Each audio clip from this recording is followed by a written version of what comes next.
How bad is Zina, which in Arabic language means adultery and fornication? What are some of the real world consequences of this behavior, and what does God say about it in the Quran? The consequences of this behavior are easily observable.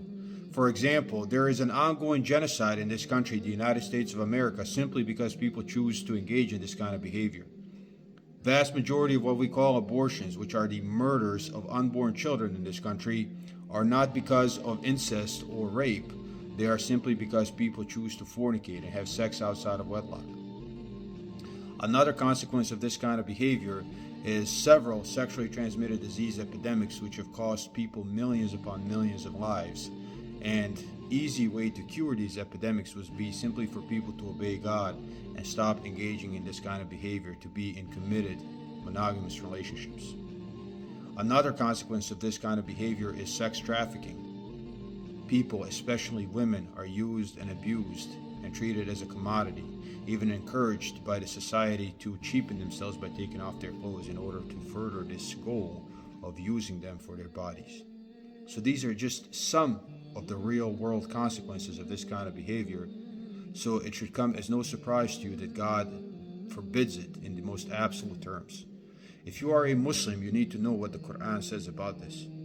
In the 24th chapter of the Quran, Surah Nur, God actually sets a punishment for this kind of behavior in order to prevent this kind of degradation of society. God says, the fornicatress and the fornicator, flog each of them 100 stripes, and do not let pity for them detain you in the matter of obedience to God, if you believe in God in the last day, and let a party of believers witness their punishment. Stop people from doing it. And some people will say, well, this is barbaric behavior. Is that more barbaric than watching over nearly 1 million kids be murdered every year? Whooping somebody's butt is more barbaric?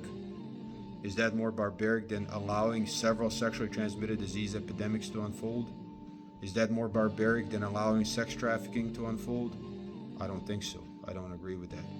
I think checking that behavior through this means, which is not injury, it is mostly embarrassment, is certainly less barbaric than the consequences of this kind of behavior. And if you are a Muslim and you are considering engaging in this kind of behavior, then you need to know, if you do, you are immediately haram for every other practicing Muslim. God says in the Quran, in the 24th chapter, again, Surah Nur, verse 3, the fornicator shall not marry but fornicatress or an idolatress, and the fornicatress none shall marry her but a fornicator or an idolater, and this is forbidden, haram, for the believers.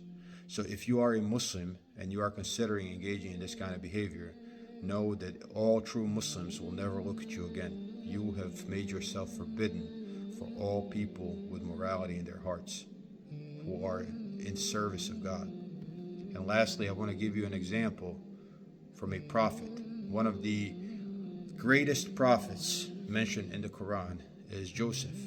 And in the 12th chapter of Quran, verse 33, we're told about his reaction to basically women throwing themselves at him. As they are trying to do this, he looks at them basically and he prays to God and he says, my Lord, the prison house is dearer to me than that which they invite me to.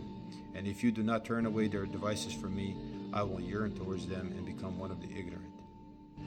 A prophet from God gave us an example of what our reaction and our revulsion should be toward this kind of behavior. So you can either look at it logically, see the consequences, or have faith in God and understand the lessons from the Quran, but the lesson is always the same. This kind of behavior brings destruction to not only societies, but to individuals themselves. Peace be with you.